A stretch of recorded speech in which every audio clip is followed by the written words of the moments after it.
মুখ্যমন্ত্রীর স্বাদের প্রকল্প রূপশ্রীতে কাটমানি দিয়েও টাকা না পাওয়ার অভিযোগ উঠেছে। মালদার হরিচন্দ্রপুর ১ নম্বর ব্লকের রাঙ্গাইপুরের বাসিন্দা রুকসানা খাতুনের বিয়ে হয় ২০২৩ সালের অক্টোবর মাসে। নিয়ম অনুযায়ী রূপশ্রীর অর্থ পাওয়ার জন্য নির্দিষ্ট আবেদনও করেছিলেন তিনি। সেই সময় তাকে ৩,০০০ টাকা কাটমানিও দিতে হয় বলে অভিযোগ। তারপরেও প্রকল্পের অর্থ না মেলায় স্থানীয় বিডিওর কাছে লিখিত আবেদনও জানানো হয় তার পরিবারের তরফে। সম্প্রতি দুয়ারে সরকার শিবিরেও নিজেদের অভিযোগ জানিয়েছেন রুকসানার মা নুরেশা বিবি ভাই রাজ্জাক আলী। এই মালদায় এসে মুখ্যমন্ত্রী মমতা বন্দ্যোপাধ্যায় স্বয়ং ঘোষণা করেছিলেন সরকারি প্রকল্পের জন্য কাউকে কাটমানি দেবেন না। তবুও কাটমানির চিত্র না বদলানোয় বিজেপি তৃণমূল রাজনৈতিক তরজা তুঙ্গে উঠেছে।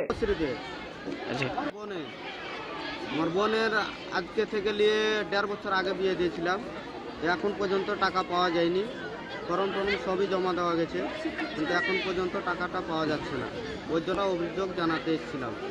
আর 3,000 টাকাও নিয়েছে একজন, ও বলেছে কি যে সব জমা হয়ে যাবে, টাকা পেয়ে যাবে, কিন্তু এতদিন হয়ে গেল তাও টাকা পাওয়া যাচ্ছে না।